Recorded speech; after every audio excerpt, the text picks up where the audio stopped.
Okay, sorry for this delay. Technology is against these lectures. Okay, as I said, I want to start with the first example of Frobenius manifolds, an example which want to show at the same time both the predictive power and beauty of the mathematical theory of Frobenius manifolds. I choose to start with an example coming from enumerative geometry. What I mean by enumerative geometry, I mean the following. We have a geometrical problem, and we are interested in counting the solutions of the problem rather than in finding explicitly all the solutions. More precisely, the problem I want to address is a very ancient problem, is the problem of counting rational curves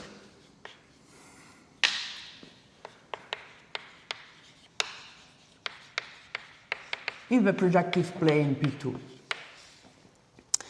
So I assume that all of you, if C is an algebraic curve in P2, I assume that all of you are familiar with at least two ways to describe a curve in P2. The first way is to describe C as the zero locus of a polynomial in three variables, Z0, Z1, Z2,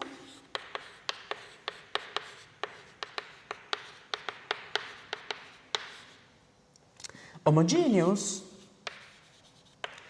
of a certain degree, D.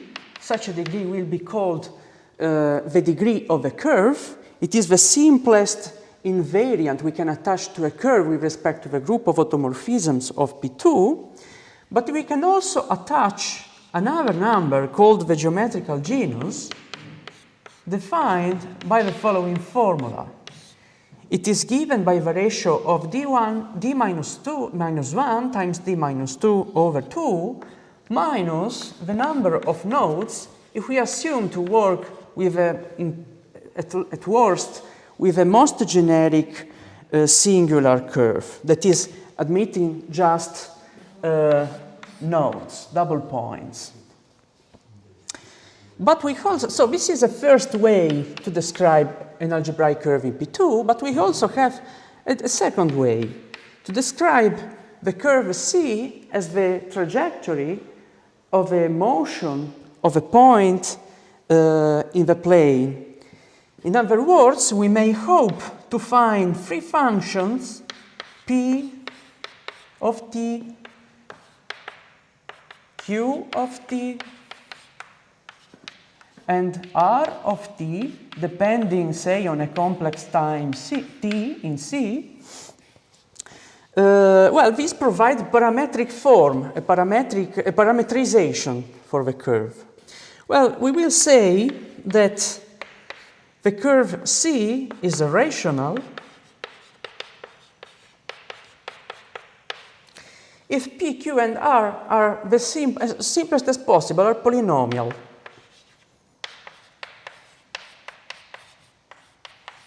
In the variable t, are polynomial functions. Well, we have a remarkable theorem. A curve C is rational if and only if its genus is 0. So the meaning of this theorem is the following. The higher is the degree, the more nodes are required for a curve to be rational. Well, I want to address the following question. How many rational curves are there in P2? Well, formulated in this way, the answer is trivially infinitely many. But let's think a bit more about this. So we have the following fact. The totality of curves of degree d is parametrized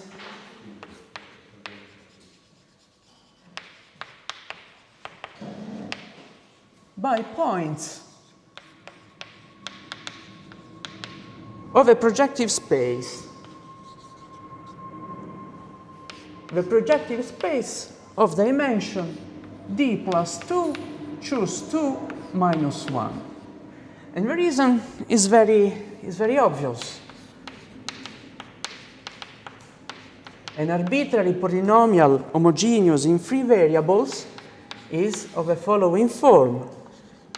We will have some coefficient multiplying the monomial 0 to the power I, z1 to the power j, and z2 to the power d minus I plus j, where I and j are such that their sum is between 0 and d. And the choice we have to do is on the coefficients. So we have to choose exactly d plus 2 choose 2 coefficients, but of course two polynomials define the same curve if they differ by multiplication by a scalar. So we have this fact. All possible curves of degree d in P2 are parametrized by points of this projective space. Let me introduce a locus inside this projective space. In particular, let VGD inside P d plus 2 choose 2 minus 1 be the set of all irreducible curves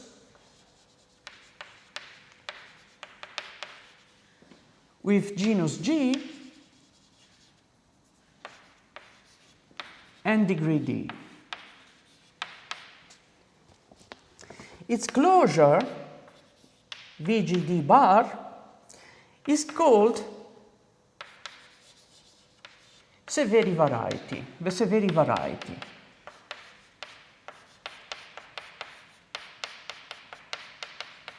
And we already have all the tools in order to compute the dimension of this variety. Why? Well, because to have a node is a condition of codimension 1.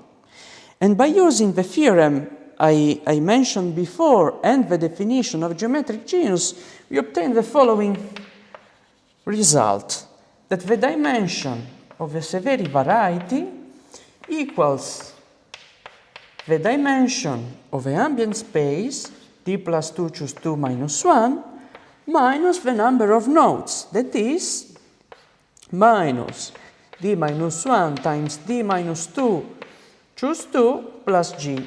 And in total we find that the dimension of the Severi variety VGD bar equals 3d plus g minus 1. So we have the following expectation.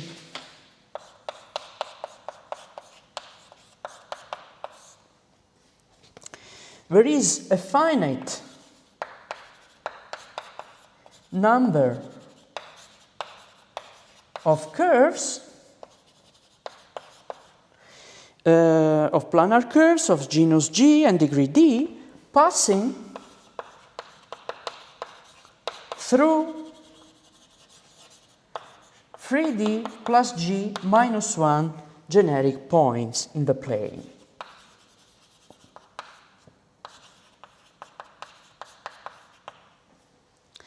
I will denote such a finite number by NGD.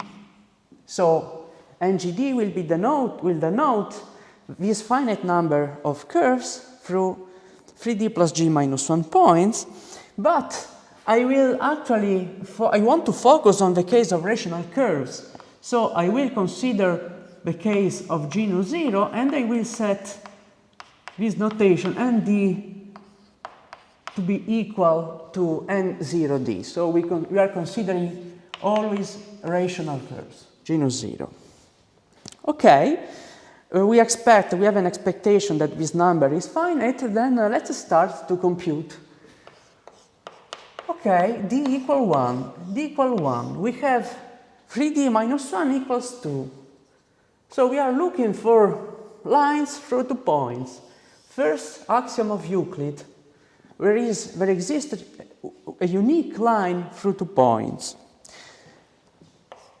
And 1 equal 1. Euclid, we are 3rd century before Jesus Christ.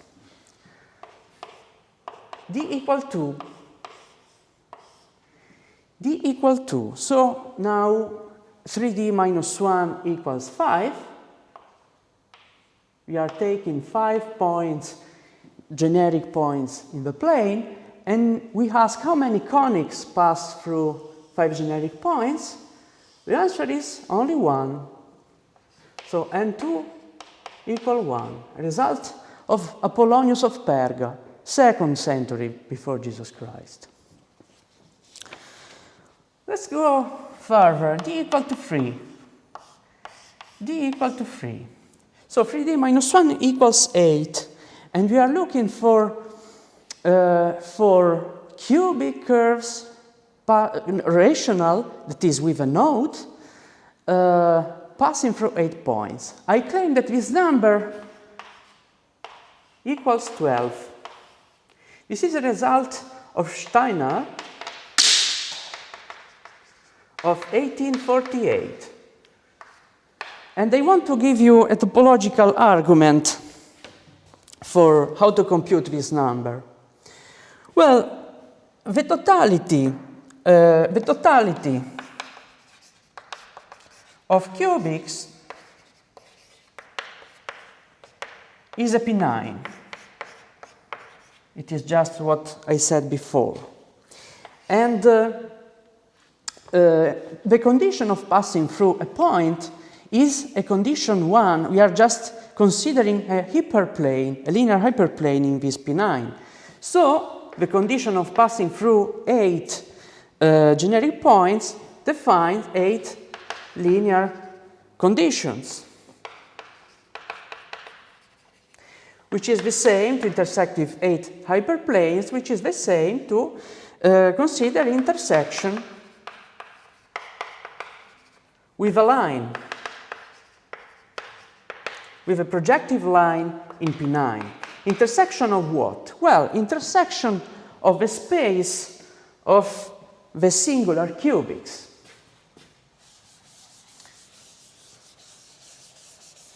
With a space of singular cubics, indeed, according to this theorem, a cubic is rational if its genus is 0, and this is true if and only if the cubic has a node. So inside this P9 we have a surface D, a discriminant locus, and we are intersecting such a discriminant locus with a generic projective line. And what we want to compute is the cardinality of this intersection. But a line is uniquely defined by 2 of its points. So we could choose 2 generic points of a line, gamma 1 and gamma 2. They will be 2 smooth cubics. And I can consider the pencil generated by these 2 smooth cubics. And such a pencil is parametrized by points of a P1. But gamma 1 and gamma 2 are 2 smooth cubics, and 2 smooth cubics intersect in 9 points. And any element of this pencil actually passes through these 9 points. Moreover, if I fix a point outside, different from these 9 points, I can find a unique element of this pencil passing through this 10th point. So, in other words, what I am saying is that we have a rational map from P2 to P1, the P1 which is the base for this pencil, the base space for this pencil, and actually we can consider the surface S, which is given by the blow up of P2 in these 9 points, and we have a projection here over P2, and we also have a map alpha. And what is the fiber of alpha? Well, the fiber over alpha is, so the fiber over alpha is isomorphic to the curve. Well, here alpha, I am denoting alpha 1, alpha 2, is isomorphic to the curve alpha 1 gamma 1 plus alpha 2 gamma 2. And in particular for almost all the points alpha 1 and alpha 2 in P1, the curve is smooth.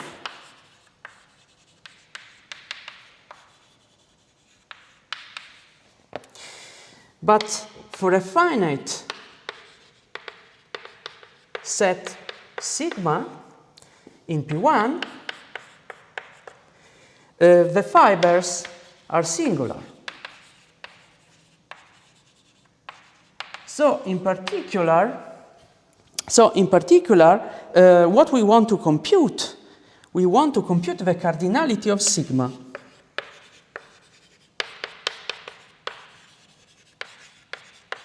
Because we are looking for the singular cubics. So this is the guy we want to compute, the cardinality of sigma. Let me also notice that if we restrict this map alpha to the complement of sigma, we have a torus fibration. Because the curve is smooth, we have an elliptic curve, so we have a torus fibration on the complement of sigma. Whereas the fibers over sigma are of this form. They are French croissants whose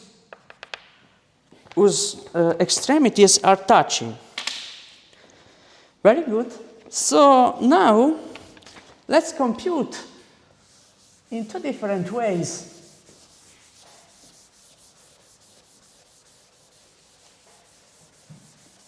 the cardinality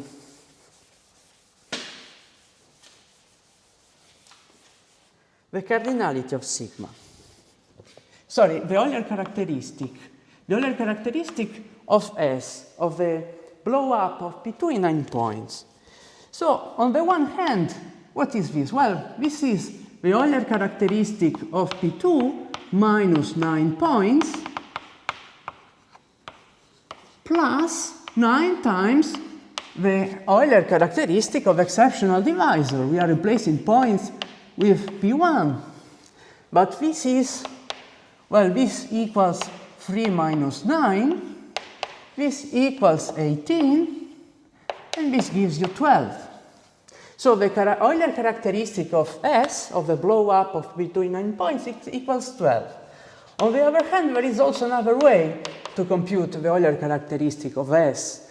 In particular, we can consider it as the Euler characteristic of the preimage of the complement of sigma along alpha plus the Euler characteristic of the counterimage of sigma along alpha. As I said, this is a torus fibration, so we have the Euler characteristic of the complement of sigma times the Euler characteristic of the torus. Whereas here I have the cardinality of sigma, the number we want to compute, times the Euler characteristic of a French croissant. But this is 0 because it is a torus. And it is not difficult to see, a simple exercise for you, that this is just 1. So this equals cardinality of sigma. So the cardinality of sigma is 12. And this gives you the result of Steiner. Okay, as you saw, we had already to invoke some non-trivial argument for computing the number n3. And Witten was able to compute n4, and he found that Fn4, the number of quartics, equals 620. It is a result of 1873. Well, however, this result by Witten is highly non-trivial, and for sure I don't have the time to reproduce his proof. Well, but it is clear that we are in front of a very interesting sequence of numbers. Let's put D here and ND here. We have 1, 2, 3, 4, 5. So we have 1, 1, 12, 620, and the problem is how to compute the further numbers. Well, the problem was open till the end of the last century, and indeed it is not even surprising if Hilbert mentioned the problem of finding rigorous foundations for this kind of computations in enumerative geometry, and he put this problem in his famous list of problems for the future of mathematics, and it was the 15th problem of his list.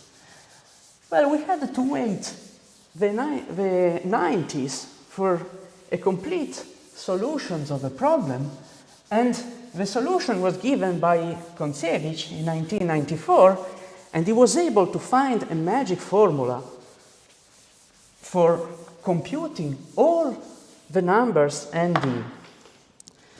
So, theorem by Kontsevich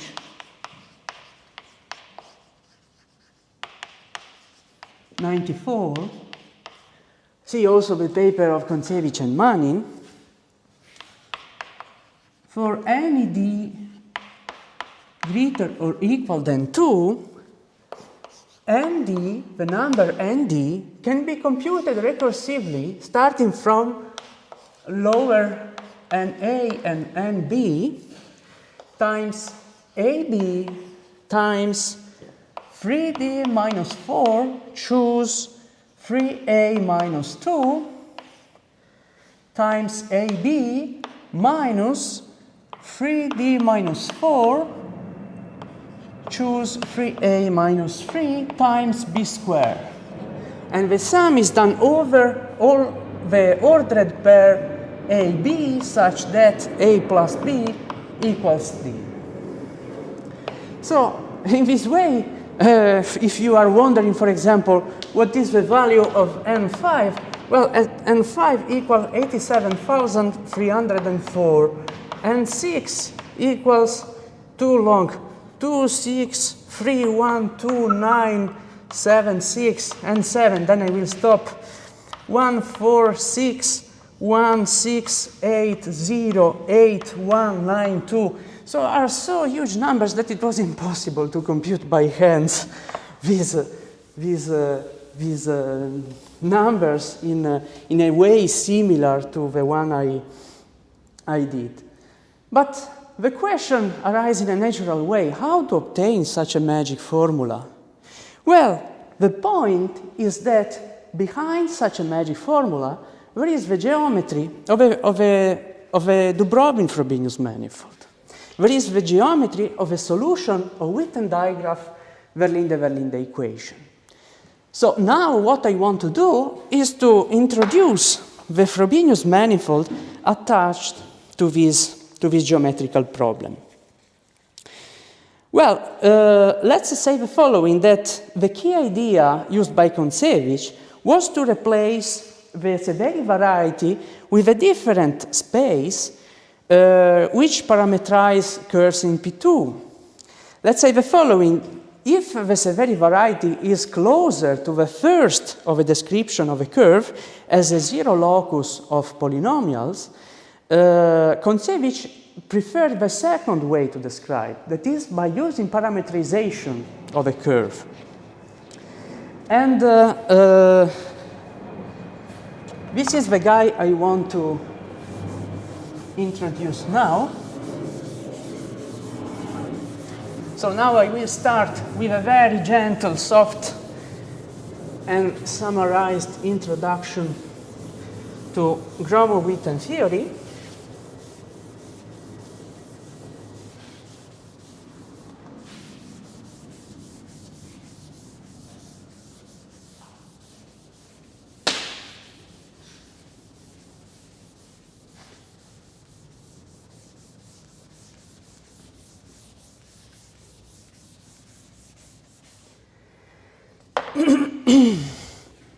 So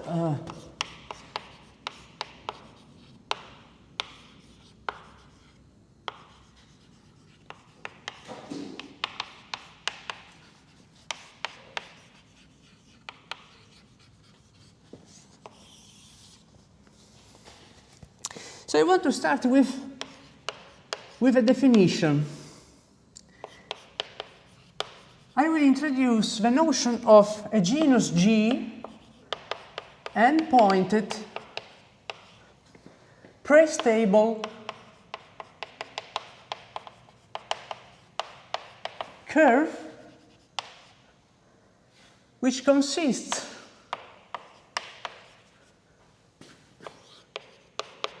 in the datum of the following.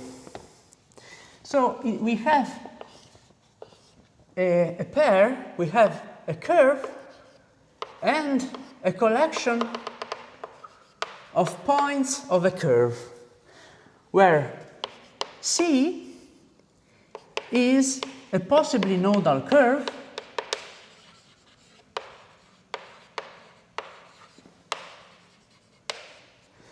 of arithmetic genus G,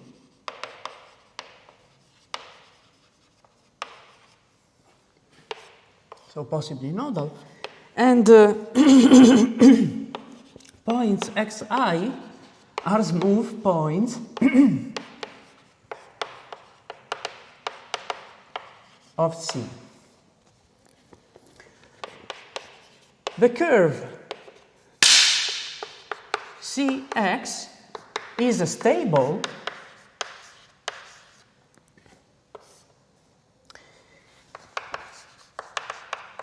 if it has a finite automorphisms group. If it has a finite automorphism group. So there is a well-defined moduli space for these curves. It is MGN bar. It is an extremely interesting object. It is a stack, can be seen as an orbifold, and it has dimension. It has dimension 3g minus 3 plus n. This is the fact. I mean, if we have no punctures, this is a result already known by Riemann. We are just adding further n degrees of freedom because we can choose n points in the smooth locus of a curve.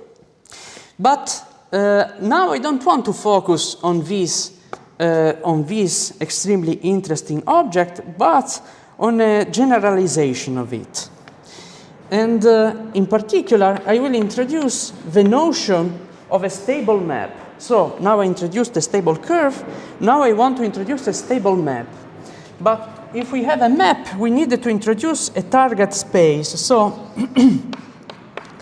let X be a smooth projective variety over complex numbers. We will say that we call a genus G n-marked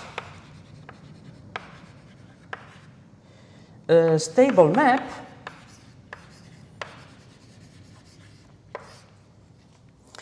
the datum of the following. The datum of a genus G n marked pre-stable. Notice I just require the curve to be pre-stable, not stable. Pre-stable curve Cx. So we have C and an n-tuple of points. And moreover, I require the datum of a map from this curve C to the target space X. And I require that such an F has only finitely many automorphisms. What I mean by automorphisms of a map, I mean the following. We have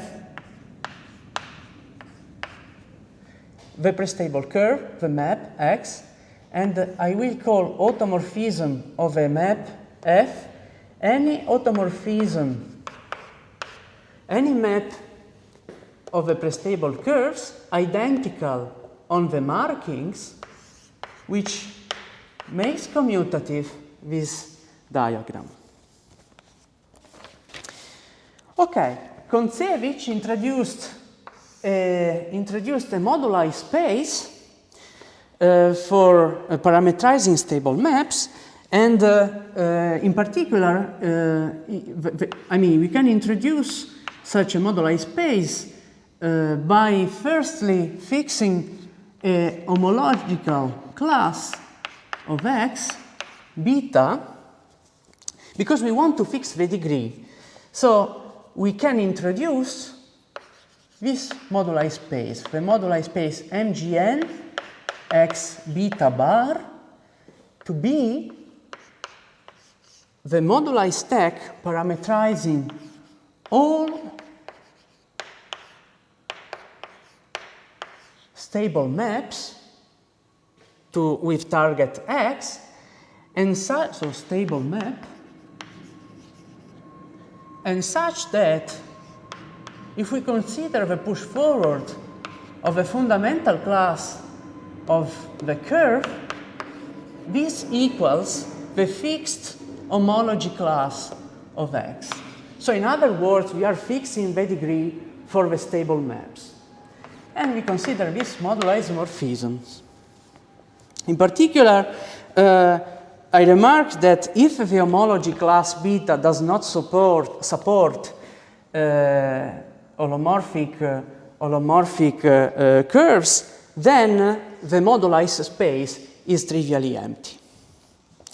But let me do some example, just to, of course, I don't have the time to, I mean, this object together with this would deserve a course of, I don't know, at least 60 hours per each.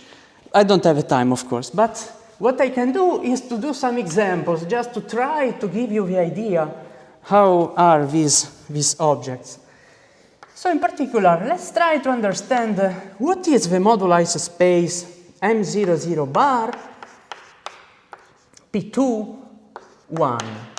So what we are doing, we are trying to parameterize maps from a curve of genus 0, so P1, in P2 of degree 1. So these are just the lines of P2. But lines of P2 are parameterized by a P2 itself, is P2 dual. So in this case, we have the following identification. In this case, our moduli space is extremely beautiful. Smooth, compact, irreducible, whatever you want. But let's move to, so this was example 1. Let's go to a further example. Let's increase the degree. So let's consider M00 P2, 2. So we are considering conics. Well, here already we start to have many interesting strata in this moduli space. Well, we have, of course, an open stratum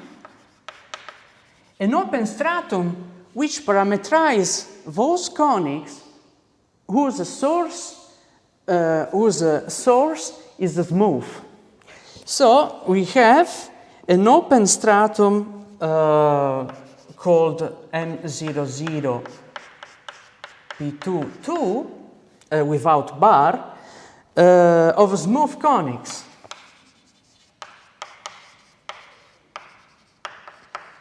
But smooth conics are an open set also in the space of all possible curve of degree 2 and of polynomials of degree 2, which was P5. So the dimension of this open stratum is 5.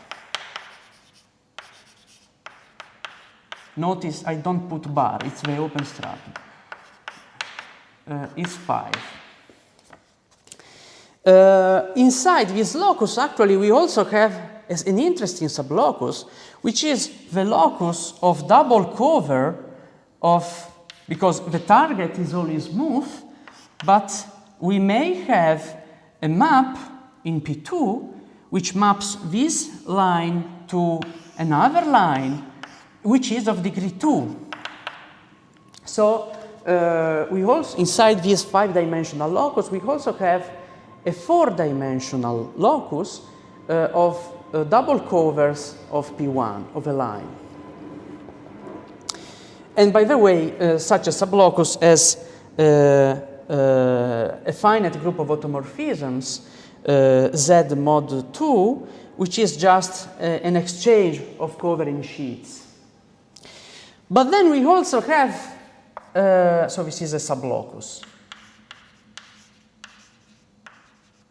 And the dimension is 4. Then we also have the boundary. And the boundary parameterizes those maps whose source is not anymore smooth.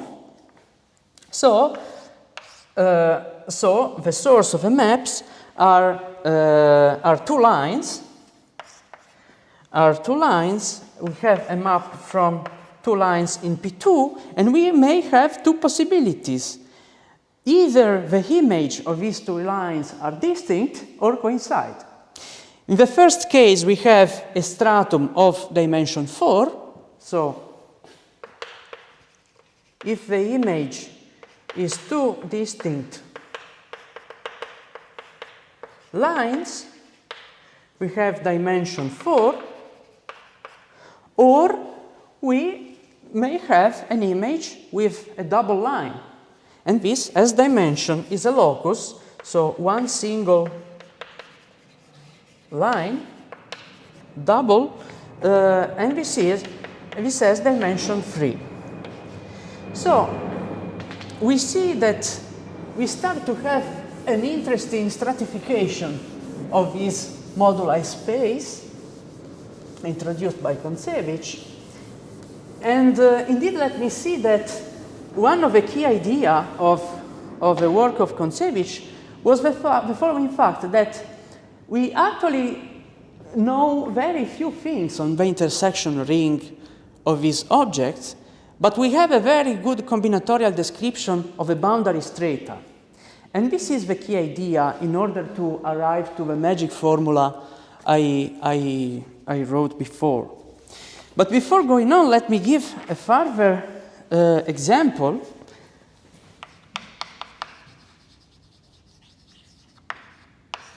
Example 3, I want to consider the moduli space M10 bar P2 of degree 1.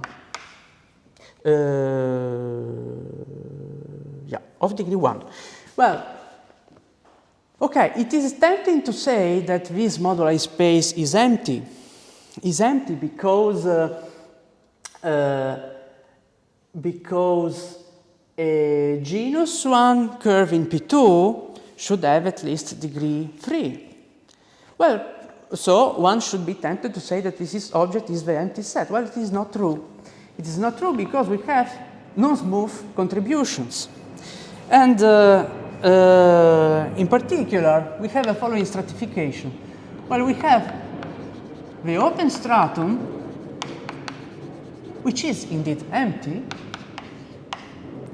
but we have at the boundary maps of the following type. So we need to start from a prestable curve of arithmetic genus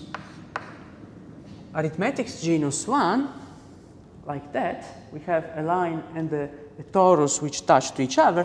The arithmetic genus is 1 because to compute it you need to consider the normalization of this nodal curve. And the normalization is just a torus. You need just to resolve this singularity and you have this. And then we can map this line onto a line in P2, so we have the degree 1, and we can let's collapse this component on a point of this line which is the image. You see? So we have a boundary stratum of dimension 4, which is 2 plus 1 plus 1.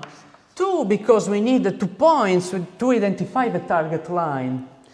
Then, so 2 parameters for the line, the target line. 1 parameter because we need to choose a point on this line on which to collapse this component, plus a further parameter, which is the modulus of the elliptic curve.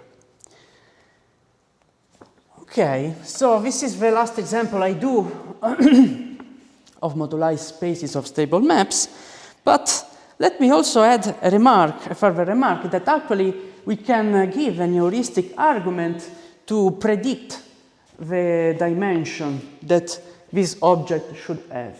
Well, indeed, what I'm saying is heuristic, but can be done everything explicitly in a formal way by using deformation and obstruction theory. I don't have the time, but I want to give you the idea. Well, if I fix a map like that, and now imagine you want to deform it. Well, and by the way, here we also have punctures on. We have marked points on the curve, and imagine you want to deform this guy. Well, we have at least 2 ways, right, to deform it. Either we deform the complex structures or the punctures on the curve, on the prestable curve, or we may keep fixed this and we can deform the map itself. Well, the first kind of deformations is just the choice, as I said, is the choice of 3g minus 3 plus n parameters. So 3g minus 3 plus n parameters. So deformations of Cx bar, of Cx, the marked points. But then we can also keep fixed this and deform the map itself. And one can prove that the deformations of such a map are parametrized by the following homology group. It is the homology group of this pullback of a tangent bundle of X along the map F. So this parametrizes deformations. But we also have obstructions. And obstruction can be proved to be parametrized by the H1. So these are obstructions. But then, at the end of the day, what we need to do is the following. These numbers plus these numbers minus these numbers. So, but H0 minus H1 is an Euler characteristic. So, we have the following. dimension of m gn bar x beta equals the first 3g minus 3 plus n parameters plus the Euler characteristic of the following bundle, of a pullback of a tangent bundle of x along the map F.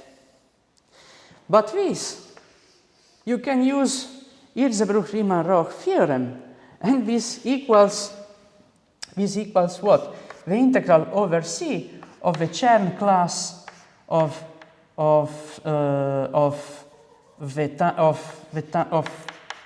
pullback of a tangent bundle of x times the Todd class of a curve C.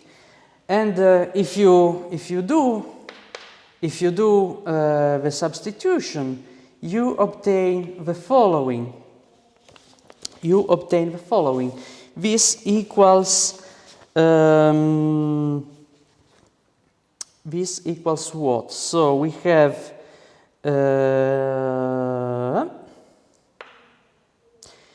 integral, let me write the result here. This equals the integral over C over beta, because we have maps with a fixed degree, beta, of the first Chern class of a tangent bundle of x, plus the rank of a pullback of a tangent bundle of x, which is the dimension, the complex dimension of x, times 1 minus g. I leave to you this check. You just need to compute this Chern character and this Todd class. It's a simple check. Well, and if you put together this plus this, you obtain this formula. Where I put? Here. You obtain this formula. 1 minus g times dimension of x minus 3 plus n plus integral over beta of the first Chern class of x. Well, but if you use this formula for these examples I did before, in this case it gives you 2, as it should be. In this case it gives you 5, as it should be, because the open stratum is 5. But if you apply this formula to this case, you obtain 3. But we had just a stratum of dimension 4. So this is why, this tells us one thing, that this heuristic argument tells us just an expected dimension, what is called the virtual dimension. But we should always keep in mind that we may also have strata whose dimension is exceeding the expected dimension. Okay, now we have a space. We have this moduli space.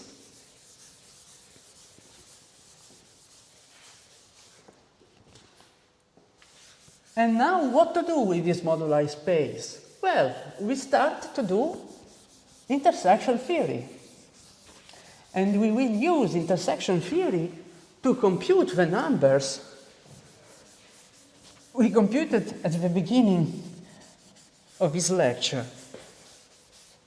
By the way, let me also do a remark.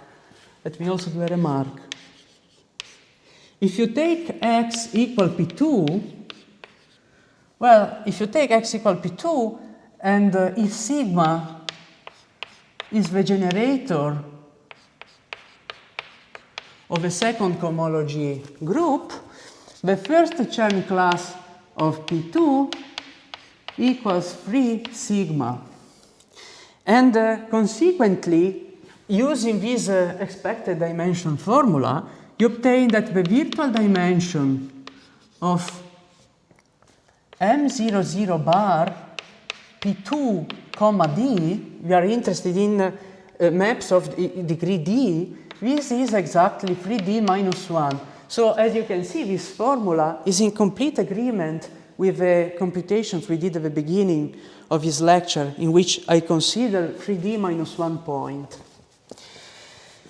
Okay. Okay, so starting from mgn bar x beta, we can actually introduce a bunch of maps. They are naturally defined, some evaluation maps.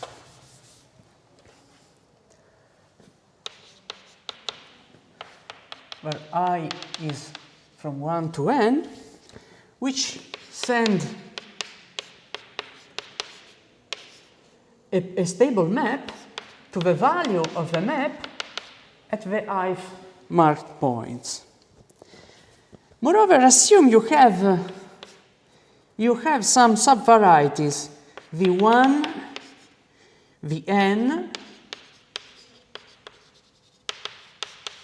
subvarieties of x, and let me denote by gamma 1, gamma n, the Poincaré dual of the homology classes v1, vn. So these guys are in homology. I consider the Poincaré dual, so the gammas are in cohomology. Well, are in cohomology of x. And what I can do is that I can pull back the classes gamma along the evaluation maps, and I can consider in particular the following cup product. The cup product of the pullback of the gamma I along the evaluation maps. And this is a cohomological class in the cohomology ring of the modulized space.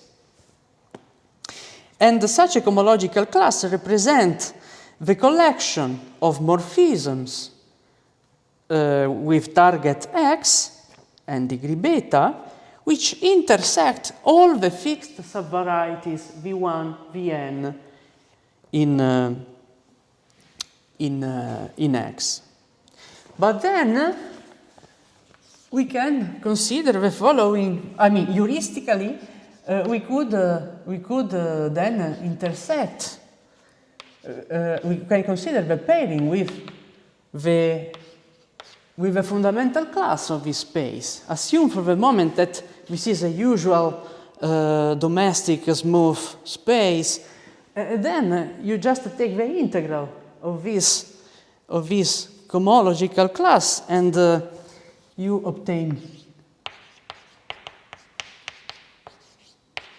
And this number should give you is the number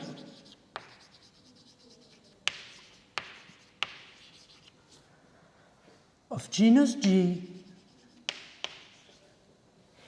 curves in X with non-empty intersection with V1, Vn. So we are counting curves with prescribed incidence relations with fixed subvarieties. And well, of course, what is the problem? The problem, as you can understand already here, the problem is that we realize that the moduli space has a very interesting geometry, and you also may have strata whose dimension exceed the virtual one, the expected one. So how to choose the fundamental class with the following expected degree?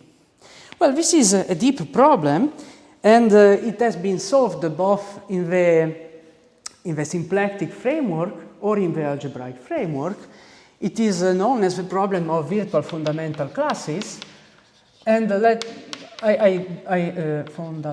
fundamental classes, and I will not actually address this problem, but it is important to know that it has been solved. I mentioned in the symplectic framework the work of Li and Tian, and in algebraic framework the fundamental work of Berend and Fantecchi, who allow us to give a meaning to this integral.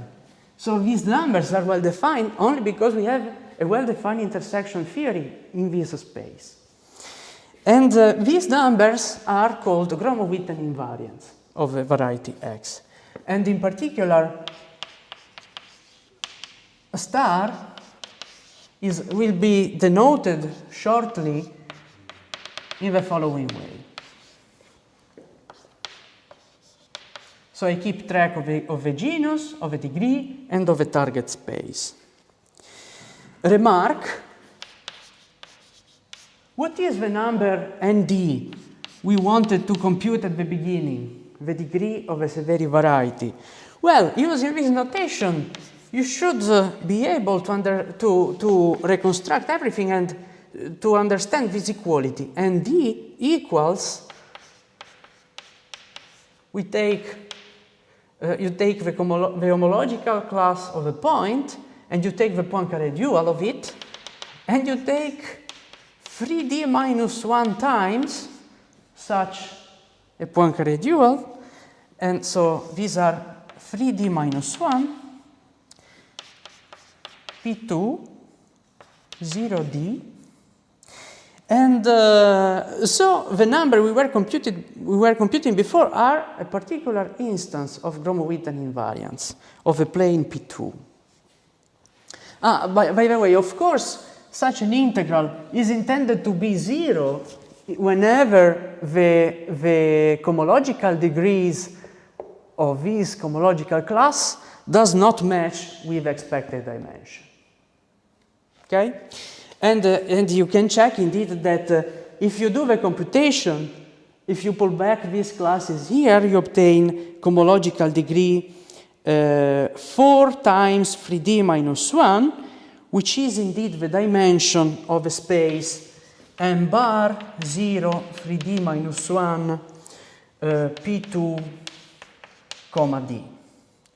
So virtual dimension of this equals 4 times 3D minus 1. And I leave to you as an exercise to compute the cohomological degree of this pullback, and to check that indeed it matches with this virtual dimension. Okay, we have introduced, so what I did now, I had a problem. I wanted to compute these numbers. What I did, I introduced a very big formalism, but the problem is not yet very clear how to solve. And this is this is the point in which Frobenius manifolds appear.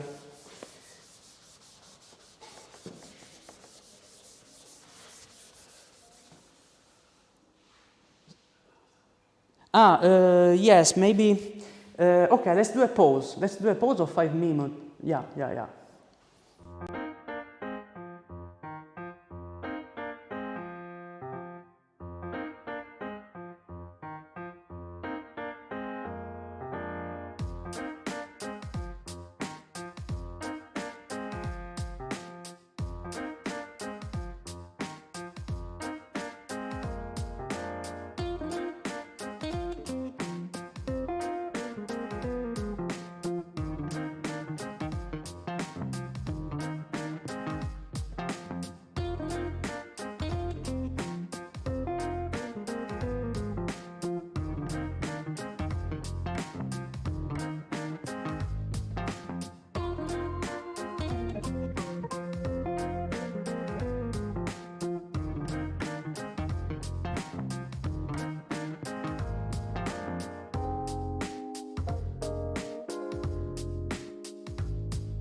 Okay, welcome back.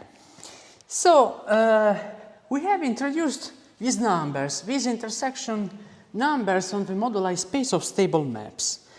And what to do with that? Well, as a general philosophy in mathematics, whenever you have a sequence of numbers, a collection of numbers, one should always collect this collection into a generating series and to study properties of a generating series in order to deduce properties of his sequence. And as you are going to see, this is exactly what we do. So from now on, I will consider X with vanishing odd cohomology. And I will set H bullet of X to be the direct sum of an even degree part with complex coefficients. I always work over the complex coefficients today. I fix an homogeneous basis T1 T capital N of H bullet of X. And without loss of generality, I will assume that T1 coincides with a unit. Moreover, I will also denote by smaller t upper index 1, smaller t capital N, the dual coordinates on H bullet X with respect to this fixed basis. Remember from the last lecture, example probably 4, I forgot, we had a non-degenerate bilinear form. The Poincaré metric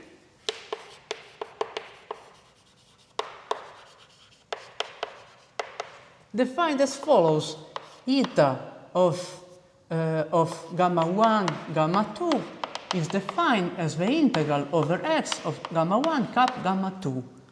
And I will denote eta alpha beta, the pairing of T alpha cap T beta. So I will introduce two matrices, eta of the Gram matrix of the Poincaré pairing, and as usual in differential geometry, I will denote entries of the inverse Gram matrix with upper indices, eta alpha beta. Assume, moreover, that T2 and Tr of elements of the basis span the second cohomology group of X with complex coefficient, and introduce, moreover, R minus 1 indeterminates called Q2, QR, and in particular I will call Novikov ring of X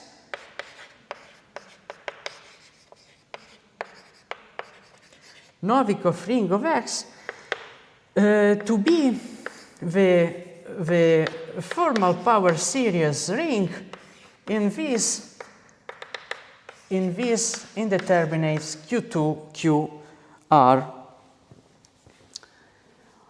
Having done, I can finally collect all my numbers into a generating function. The genus G Gromov-Witten potential of X is defined as follows. I will denote such a function by these symbols. It is it will be a formal power series in the variables T1, T capital N, and in the indeterminates Q2, QR, and it is defined as the generating series of Gromov-Witten invariants of genus Z of genus G with all possible number of punctures over all possible degrees. And here I have alpha 1, alpha smaller n from 1 to capital N.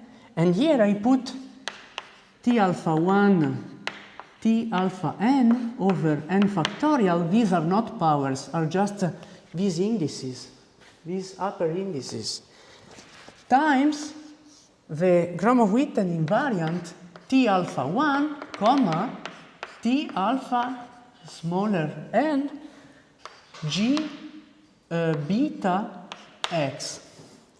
So what is this? This times, sorry, the dependence on Q times Q beta. What I mean by this symbol, I mean the following. Q beta, I means it is the product of Qj to the power beta T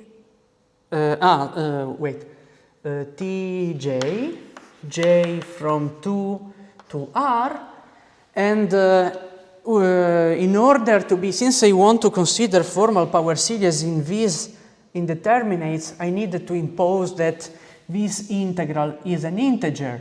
Beta I choose in such a way that it is an homology class with integer coefficient, but I also have to impose that these are integer coefficients. So without loss of generality, I can assume that T2, Tr are, I fix a basis in such a way that T2, Tr are a basis for this cohomology group.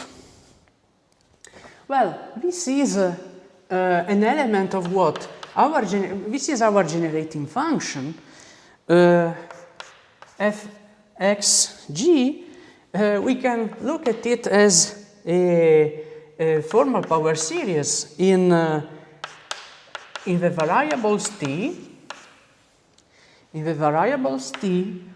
with coefficients in the Novikov ring.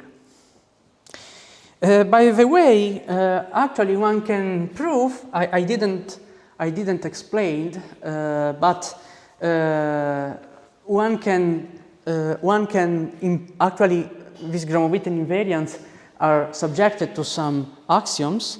In particular, you have some properties, they satisfy some properties. In particular, there is one of the properties which is called the divisor property, which claims the following, or divisor axiom. It claims the following: whenever you have a Gromov-Witten invariant in which, so say G beta x, in which gamma 1 is a divisor, that is an element of H2 cohomology, then this number equals the integral of beta over beta of gamma 1 times the Gromov-Witten invariant with the remaining gamma n plus 1, with the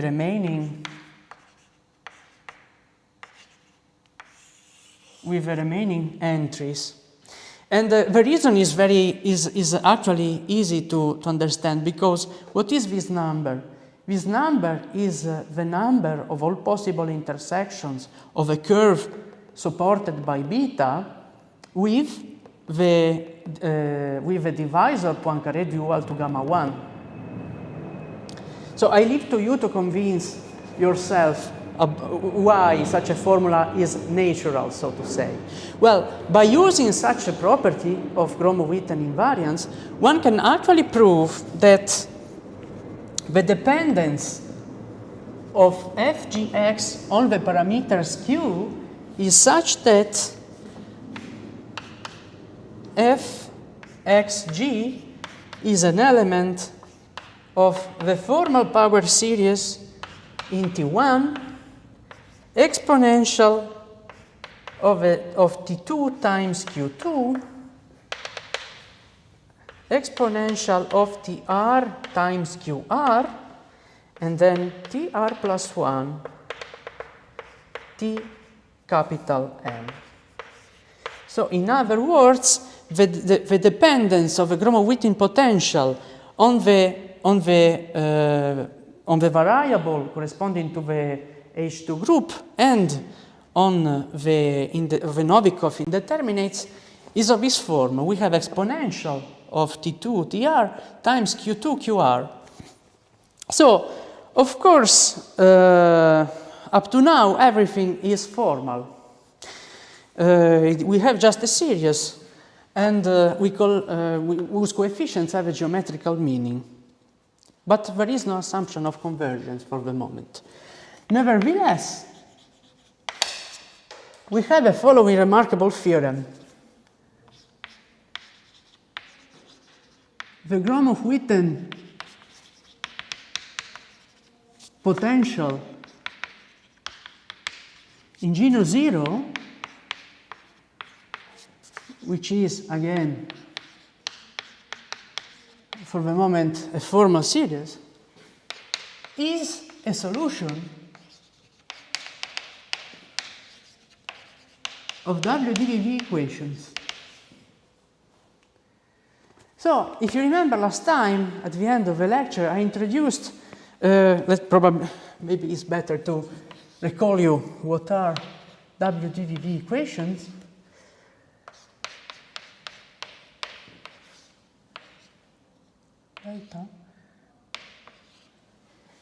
Here the sum, as usual, is assumed over repeated indices equals the same with alpha and mu exchanged. So this is a very remarkable theorem which can be proved by a deep study of a structure, of a boundary, of a moduli space of stable maps with target X. And if you remember last time I said that whenever you have a solution of WDV equations, you have a Frobenius manifold. Well, yes, also in this case we have a Frobenius manifold. In this case it is just formal for the moment, because I am working up to now in the formal category. I am just dealing with a formal power series. But we still have a so-called formal Frobenius manifolds over the Novikov ring. But since I want to work actually in this course with analytic Dubrovin Frobenius manifolds, in what follows, I will assume that the Gromov-Witten potential in genus 0 of X is actually a convergent function.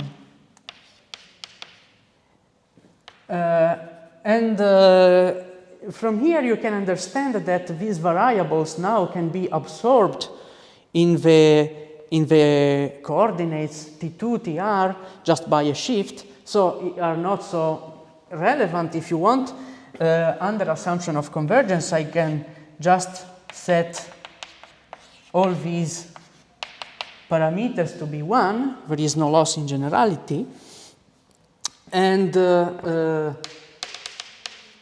in this way, we assume to work with such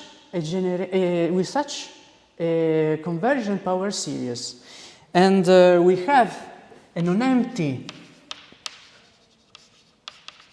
domain of convergence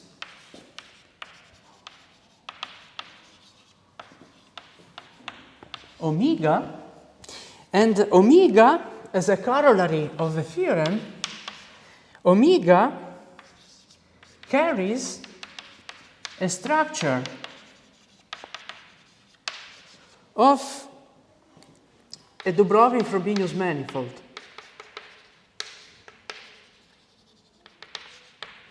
So, what is the metric? The metric is the Poincare metric. What is the unit? The unit vector field is the constant unit vector field. I have to tell you what is the Euler vector field, and the Euler vector field E is a perturbation of a first Chern class of X interpreted as identified with a constant vector fields on omega. Omega, notice that it is an open set in H bullet of X. Is an open set inside this finite dimensional vector space. And I can identify tangent spaces to omega with cohomology itself. In this sense, C1 of X is a tangent vector field. So, the Euler field is defined as the following perturbation of the first Chern class. I have first Chern class plus the sum from alpha from 1 to capital N of 1 minus 1/2 the cohomological degrees of T alpha times smaller T alpha times the coordinate vector field T alpha. So in particular, if you restrict to the second cohomology group, that is, you set these variables equals 0 whenever for alpha different from 2 to R, such a vector field coincides with the first Chern class. So E restricted to H2 coincides with first Chern class. And one can prove that indeed the Euler vector field satisfies is a Killing conformal vector field. The charge of a Frobenius manifold is exactly the dimension, the complex dimension of a target variety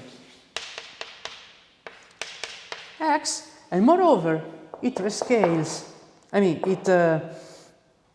the Lie derivative of a tensor C alpha, beta, gamma, I recall you, are just third derivatives of the potential. So we have in our hand a Dubrovin Frobenius manifold. And let me do an example. So how to obtain the magic Kontsevich formula? The magic Kontsevich formula is obtained just by writing down what is the Gromov-Witten potential for P2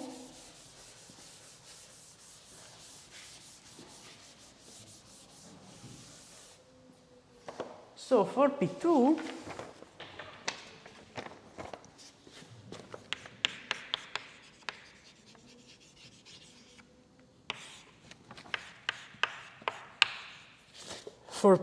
I have cohomology of P2 equals H0 plus H2 plus H4. Each of these is one-dimensional. Here I have the unit, here I have a hyperplane class, sigma, and here I have a sigma square, and I will denote by T1, T2, and T3 the corresponding dual coordinates. And the Gromov-Witten potential of P2 in genus 0, depending on T's and Q, equals, one can prove the following, equals 1/2 T1 square T3. Again, remember that upper indices are not powers. I know that for many people these notations is not very beautiful, but trust me, it is very convenient when you have to do computation with tensors. And the d cube 3d minus 1 3d minus 1 factorial e to the power d t2 qd. Well, actually one can prove that indeed it is a result of De Francesco and Hitchinson of the first 90s, that if you set Q equal to 1, such a power series as a non-empty polydisk of convergence, and WDVV equations reduce to the following. I will denote third derivatives by indices. F333 plus F222 times F233 equals F223 squared. If you take this expression, I leave it to you as an exercise. Take this expression with Q equal 1, plug in, you obtain an equality of formal power series,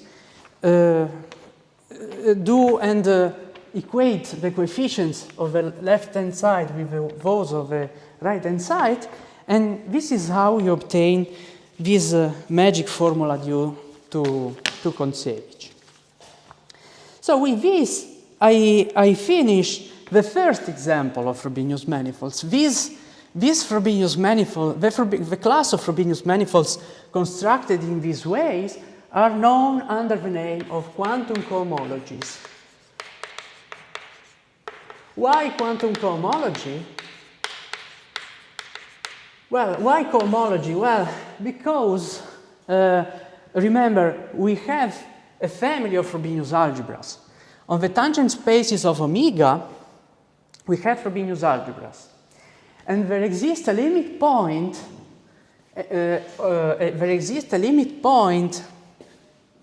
of omega to which the Frobenius algebra tends to the classical cohomological algebra I introduced in example 4 of the last lecture. So in this sense, we have in our hand a family of Frobenius algebras which deform the classical cohomological algebra of a given smooth projective variety X. But, okay, this completes the discussion, a very summarized discussion of a first class of Frobenius manifolds, quantum cohomologies, but historically, from the historical point of view, quantum cohomologies were not the first examples of Frobenius manifolds hidden in literature. Indeed, the first examples arise from singularity theory. So now I want to discuss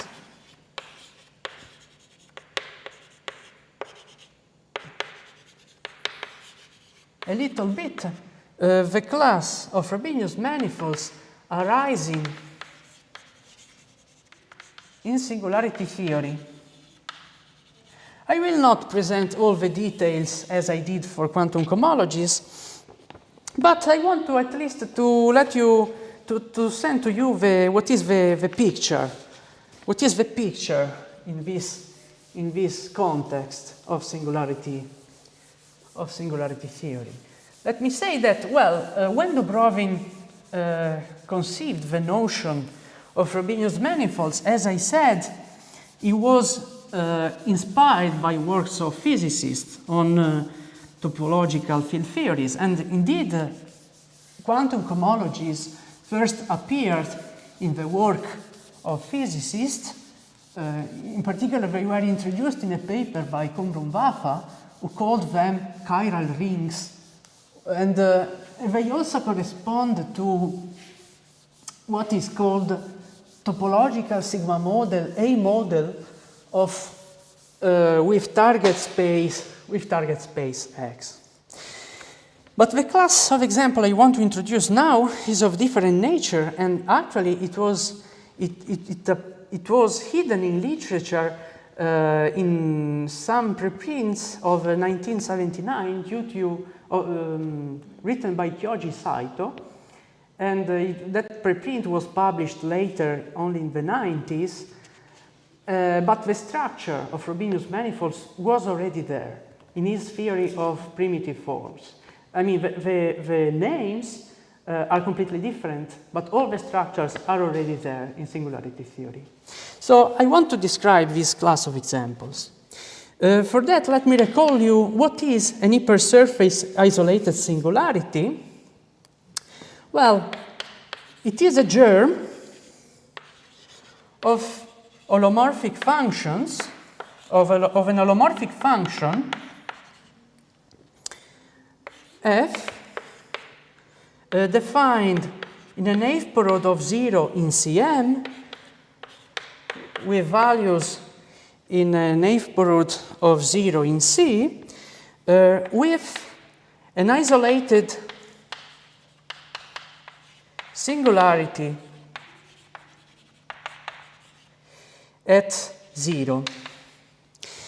The assumption, when I say that that we are working with an isolated hypersurface singularity, I mean that if you consider the following quotient, you take the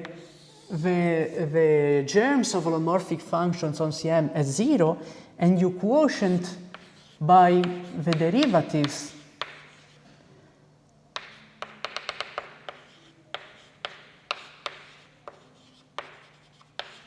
of this function, you obtain an algebra that a priori is definitely not finite dimensional, but to be isolated, it means exactly that this dimension is finite, and I will denote this by this symbol mu, because mu stands for Milnor number. This is the Milnor number of the singularity. And I will also introduce a notion of deformation or unfolding.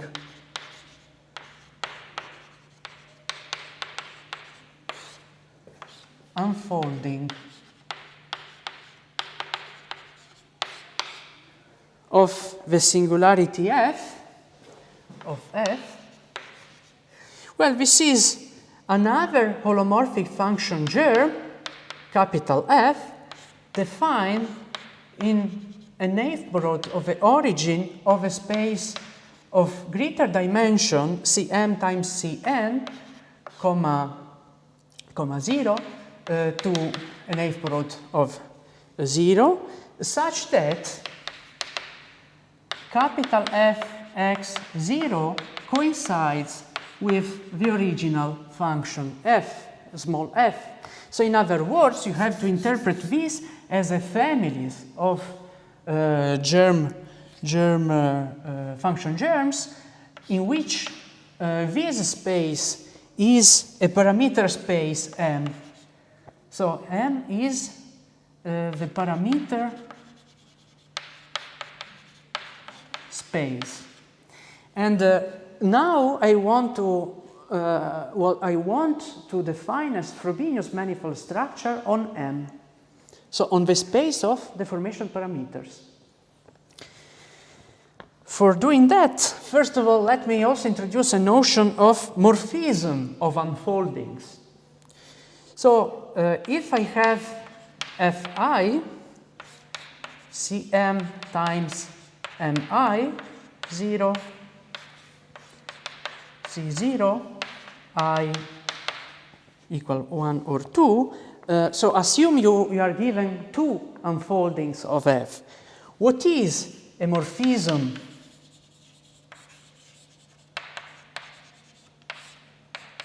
F1 to F2? So a morphism F1 or F2 is a pair phi over on the base. So it's a pair of map germs such that the following commutative diagram is commutative. Here I have phi. Here I have Cm times M2, 0. Here I can project over the parameter spaces M1, 0. So this is pi 1. I can project over the second parameter space M2, 0. And here we put the other the other map germ, phi beta, so we require that such a commutative diagram, such a diagram is commutative, and moreover, we also require two further assumption that phi restricted to Cm times 0 equals the identity F1 equals F2 precomposed with phi. And we will say that phi 1 is induced by phi 2. Now, a deformation will be said to be versal if any other deformation is induced by it. And we will say that a versal deformation is mini-versal or semi-universal if the dimension of a parameter space is minimal. I will not write these definitions, or maybe yes. So, versal, any deformation is induced by it. Mini-versal is versal plus the dimension of M is minimal.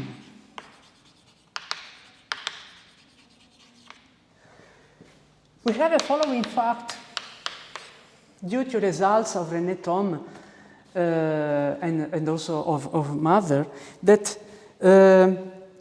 for hypersurface isolated singularity, miniversal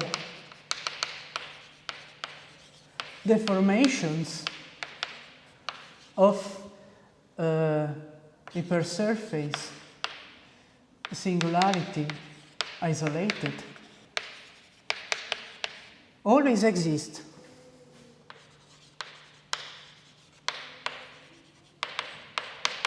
Always exist.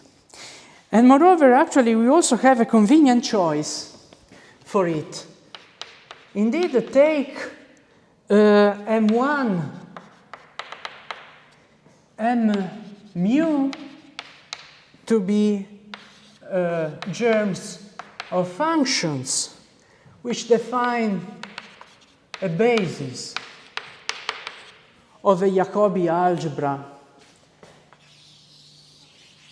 JF.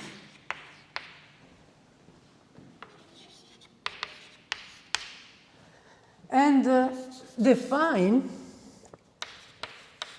capital F from Cm times C mu. So the Miller number is the minimal dimension as follows. Fxt is defined as, again, a perturbation of a starting function in which the perturbation is the following: sum over I from 1 to mu I times mi of x. Okay, I introduced these basic definitions. Up to now I worked with germs, but let's choose representative for these germs. In particular, I will choose Cm times C mu 0. So I want to choose a representative for this germ of map. I have to choose the domains of definitions and the range of this map. So I will take delta. The ball, one-dimensional ball of some radius delta, small delta. I will take M to be the ball, mu-dimensional ball of some radius lambda contained in C mu, and I will consider X, curly X, to be the intersection of a counter image of capital delta intersected with the product of the two balls, m-dimensional balls of some radius epsilon times m contained in Cm times C mu. So these are the choice of representative I fixed, and now at the end of the day I want to construct a Frobenius manifold structure on M. But before doing that, I need another ingredient. I need another ingredient, which is the critical locus.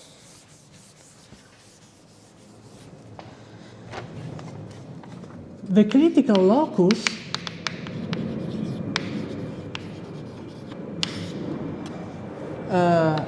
of F defined from curly x to delta is the set of critical points.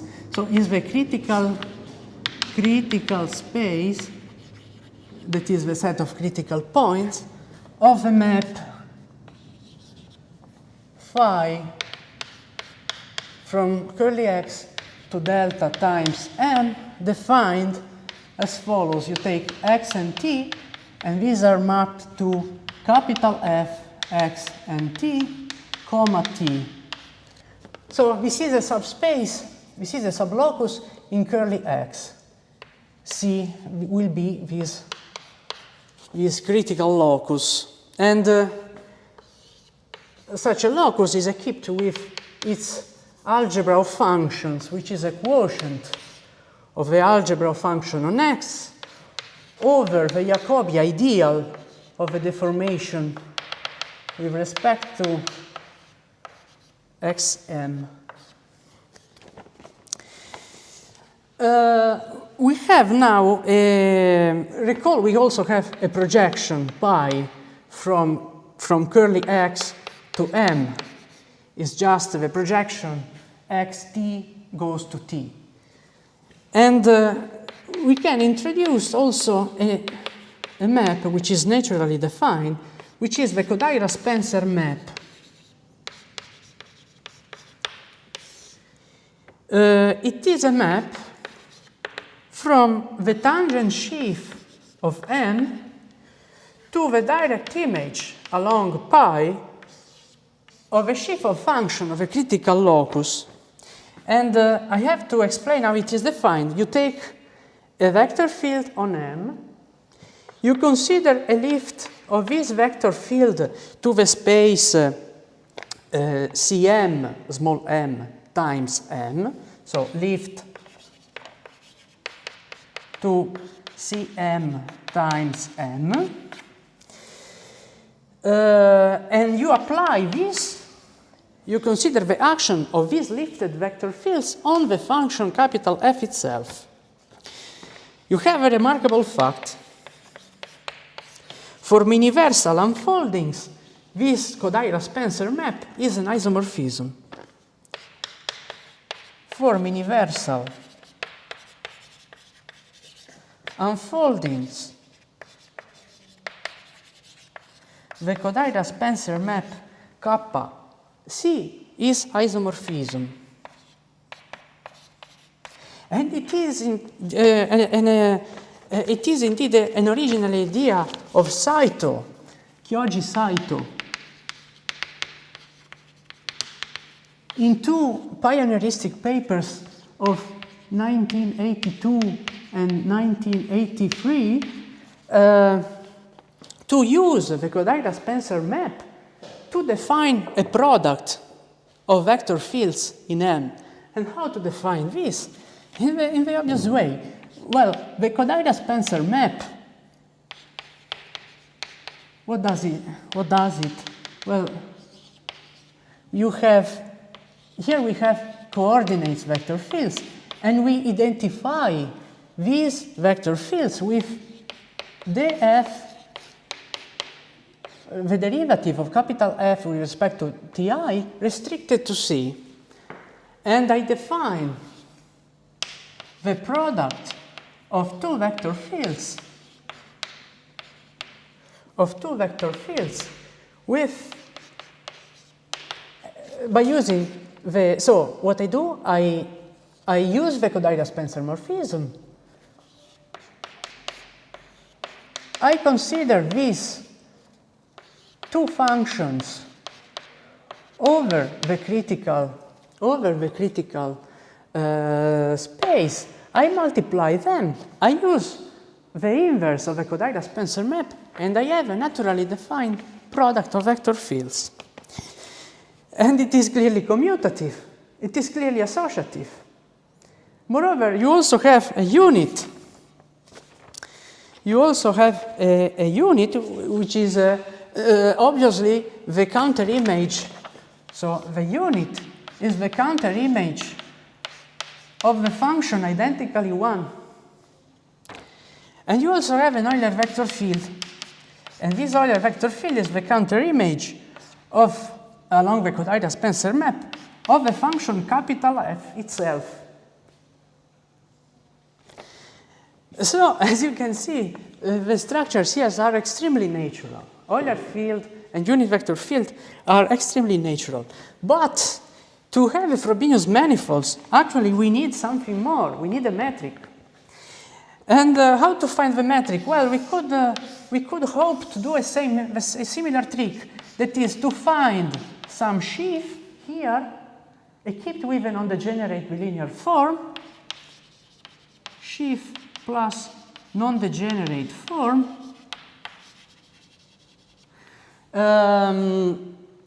in such and to find an isomorphism of it in such a way that we are able to pull back the form here, so that we have all the gadgets. We have a product and also a form.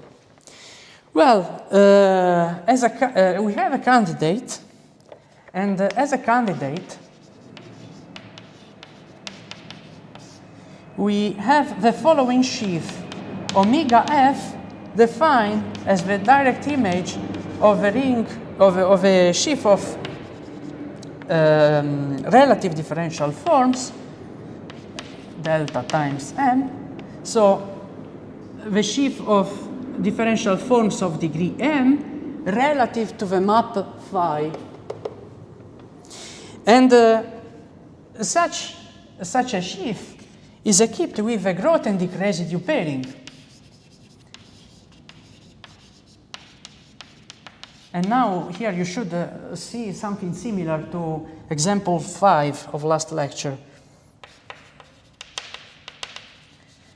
We have eta of f from omega f times omega f to O of m to be defined as follows. The differential form G1, so we need to define the pair of two differential forms.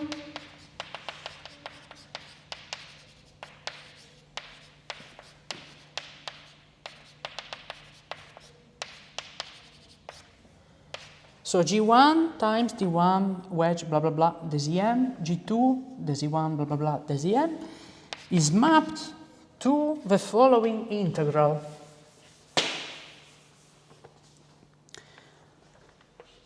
One over 2 pi I to the power m integral over a variety that I will describe later of G1 times G2 dZ1 dZm over derivative of capital F with respect to Z1, derivative of capital F with respect to dZm. Well, the domain of integration depends on the point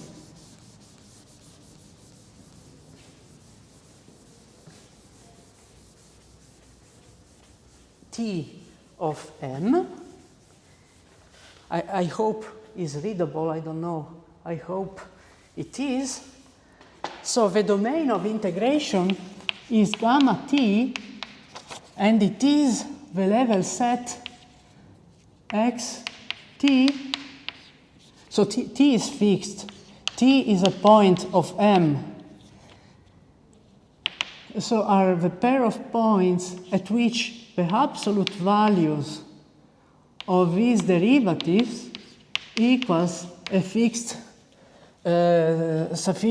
positive sufficiently small is an element of R plus number gamma, and this is inside the ball in dimension M, radius epsilon times, we are just taking a slice, the slice over T. So, as you see, we are defining the pairing at each point of T, at each point of a variety M. We have the following fact. Well, we have many facts.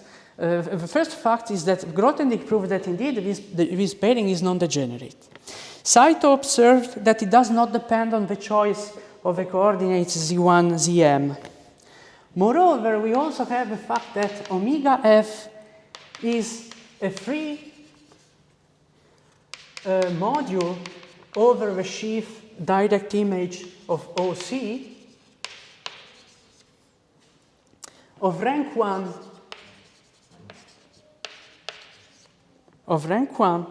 and the generators are of the form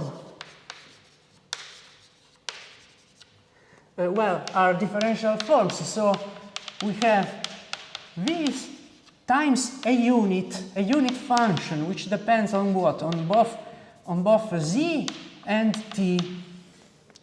And so we have tangent sheaf of M, direct image of O of C, and here we have omega f.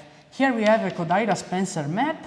Here we have an isomorphism whenever we choose a generator. So whenever we choose a generator, so this has to be chosen.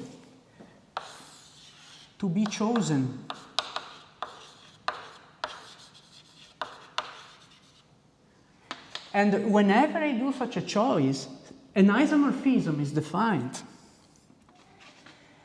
The point is the following. Recall that in order to have a Frobenius manifolds, okay, you need a metric, but such a metric must be flat. And not for all choices of a generator you obtain a flat metric, but you have a flat matrix for the so-called primitive forms of Saito. So the metric eta is flat for special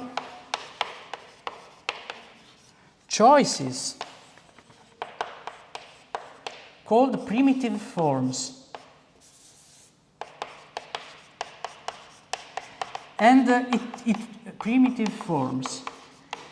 If you have a primitive forms of Saito, then you have a Frobenius manifold structure defined on the deformation, on the space of deformation parameters.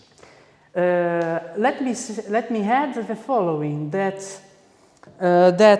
Kyoji Saito proved the existence of primitive forms for simple singularities. That is, singularities classified by the ADE triples, and but this result was generalized later in 1989 by Morihiko Saito, another Saito, not the same. And in this way you have a Frobenius manifold structures over the universal unfoldings of arbitrary singularities. Probably, I think I have the time just to finish with some comments, probably. For simple singularities, for example, say of type AN, for type an, the function f of x equals xn plus 1. So you need to take, what to do? To take a basis of a Milnor algebra, and a1, x minus 1, a2, xn minus 2, a, n. And so the base is provided by x to the power n minus 1, x to the power n minus 2, and 1. And the deformation, actually this is the deformation, this is the unfolding, xa. And for example, for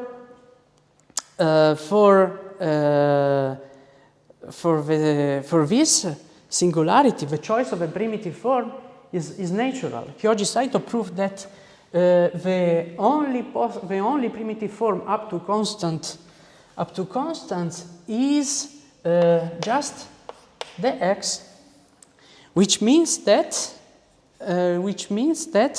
the pairing reduces to the following, reduces to just the residue.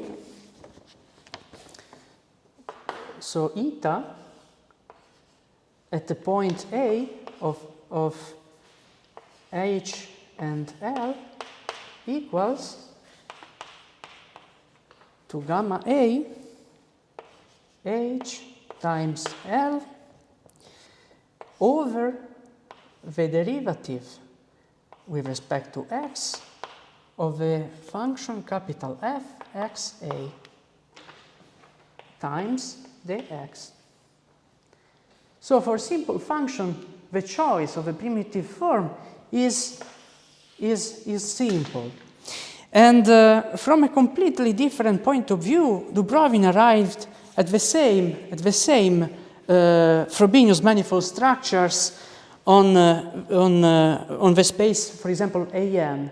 The way in which Dubrovin arrived to this structure is completely different, because what he was interested in were polynomial solutions of WDVV equations. If you can write down all the details, it could be an instructive exercise to write down, to unpack all what I said for this case. And for example, good exercise to write down the potential, the WDVV potential for this. Here, the natural coordinates are A1, A2, AN. You can see that these are not flat for that pairing. So first problem, to find flat coordinates. Second problem, to compute the expression of the analytic solution of WDVV equations corresponding to this. And I just finish by giving you the expression f of t.